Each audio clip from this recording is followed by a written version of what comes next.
For today's video guys, meron naman tayong unit ngayon. Ito ay isang Nissan Navara. Ang issue nito ay low power. From Tangub City po ang unit na gagawin natin ngayon. Fast forward tayo ng kaunti. So ayan, sinubukan ko munang patakbuhin kung gaano ba talaga ka low power. So ayan, hanggang sahig na yung apak natin. Yun, kitang-kita naman natin. Kaso yung RPM natin hanggang 3,000 RPM na talagang napakahina. Kaya papasukin natin to at i-scan natin sa ating mawing scanner para malaman na natin to kung ano talaga ang dahilan ng kanyang low power. So ayan, makikita natin sa iyo na to na hanggang 3,000 to 4,000 RPM lang talaga pag sinagad natin. Oh, ayan, kitang-kita naman natin. So ayan, fast forward din ng konti para madali. At dito nga, in-scan na natin para malaman natin kung ano ba talaga yung dahilan ng low power niya.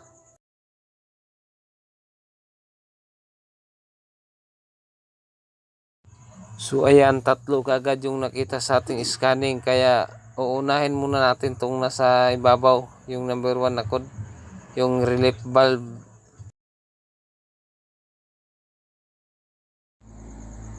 So ito pala yung papalitan natin, yung relief valve niya, kasi ito yung nakita sa ating pag i-scan, kaya papalitan natin to. So ayan, sinimula ng baklasin ng kasama natin para mapalitan na agad.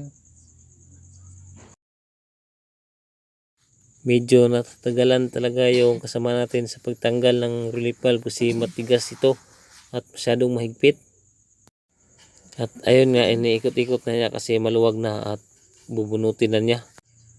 At sa ngayon, ikukumpara muna natin to sa ating ipapalit. So ayan, ayan na. Kumpara na natin kung magkamukha ba talaga tong original niya at saka yung ipapalit natin. Surplus lang tong ilalagay natin dito kasi yun ang mas magandang ilagay kasi original. So ayan, tapos nang may lagay, kaya subukan natin tong pandarin. So ayan, kitang-kita natin na umaabot na talaga ng 5,000 RPM. Malakas na talaga siya kasi pinalitan natin ng bagong relief valve. So ayan, road test na lang natin to. So ayan, malakas na talaga yung takbo ng unit natin. Hindi katulad kanina na apakan natin ng apakan, 3,000 RPM lang talaga yung aabutin niya. So ayun, natakbo namin, malakas na talaga, umabot na ng 5,000 RPM yung takbo namin. At kasama pala namin dito yung may-ari ng sasakyan. So ayan, kitang natin na umaabot na talaga siya ng 5,000 RPM.